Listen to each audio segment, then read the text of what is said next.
not only from research performing organizations, but also from one research funding organization, one institutional non-for-profit publisher, and from one learned society.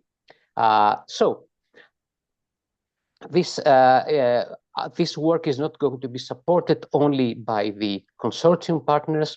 We are going to have a stakeholder advisory board or very closely connected to us interlocutors and experts on reproducibility. One of them will be the Global Federation of National Reproducibility Networks that Agatha mentioned at the beginning, and also through our reproducibility community, that it is powered by LinkedIn, interact with other interested experts or non-experts in reproducibility, because we would like to be as inclusive as possible. This is one of our, let's say, core principles in transparency. So please do not hesitate. I will share the link of transparency to see what we are doing, and if you want to join the reproducibility community in LinkedIn. Again, very briefly, to describe that this project will have 3 phases, 3 stages. One will last almost 1.5 years, and it will have to do with a creation of the state-of-the-art knowledge base on existing interventions that provenly support and increase reproducibility and replicability, which I will discuss at the second half of my presentation a bit later, and the development of the draft interventions that are going to be pilot tested at the second stage by our pilot testers, and then use their feedback in order to finalize the interventions. So what we want to deliver to the research community. So we are going to deliver a toolbox with practices that provenly support reproducibility. Some of them are open science practices. Actually, we should say most of them are open science practices, categorized and taxonomized not only by our scoping review, but also by a Delphi study that is going to be run at a bit later stage. We'll start perhaps a bit before the summer and continue after the summer break. A training guide on what is reproducibility, but also how to actually use these practices at an institutional level. So this will actually be the thing that will bring together the training material and the practices that we will have gathered within the next 2 or 3 months. This will be, in a sense, a meta practice, a process that will institutionalize these practices, meaning that it will help universities, funders, learned societies, publishers to bring these practices, these reproducibility practices, into their day-to-day work. And we were inspired by the research integrity promotion plans that were brought about the SOPs for RI project that ended something like 2.5 years ago. And this will actually be a circular process that an institution will see what they are missing in their internal procedures to promote reproducibility. They're going to scan who they should involve and create an institutional procedure on implementing the practices that they are more relevant to their epistemological, administrational, whatever environment. They are going to pilot test it in their settings, monitor its success, or monitor where it fails, and then go back and do this iteration again.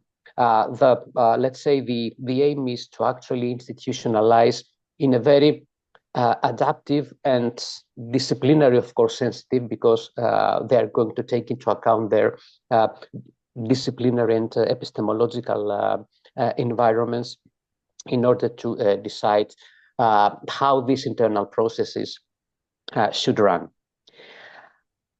So I would like to just briefly mention at this second part of my presentation about the scoping review that we are right now running, because we would like to collect existing tested interventions that promote reproducibility. For this, of course, we did not start from scratch, by no means. We used the information, and in some cases, we exactly followed what was done by the 3 research and innovation actions that started something like 2 years ago. And I mean the OSIRIS, the Tier 2, and the iRISE projects. So what we did within these first initial months of transparency was to actually continue using the 6 databases that the Tier 2 and OSIRIS projects used in order to continue the scoping review and what has been published starting from August 2003 until now. The now is February or March 2025. Also, it is interesting that this initial scoping review ended up in a bit more than 36,000 studies, and our that was actually involved to 1.5 years of publications brought us about a third of what brought about to the Tier 2 and OSIRIS scoping review. Of course, these were too many if we take into account that we are at the process of including also the OpenAlex database to find interventions that increase reproducibility.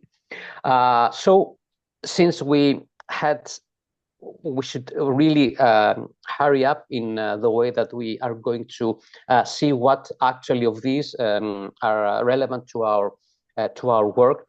We use a method that was used by the 3rd Research and Innovation Action, the iRISE, and they helped us automatically screen these 12,000 studies and end up in a bit less than 5,000 studies. And right now we have finalized the abstract and title screening. We have finalized also the full text screening, and now we are at the process of ending the conflict resolution of the full text screening. So everything was about the context that we work in and what we have done in order to collect and continue the work of collecting relevant interventions for reproducibility. So some caveats that, and we are very lucky because in our consortium, in the Transparency Consortium, we have beneficiaries that actually are beneficiaries also to the other 3 projects that I have been mentioning throughout my presentation. So one caveat that is, in many cases, the word reproducibility is used as a buzzword. So the authors actually referred to reproducibility, assuming that, let's say, the development of a reporting guideline or an updating of an existing one will actually increase reporting transparency.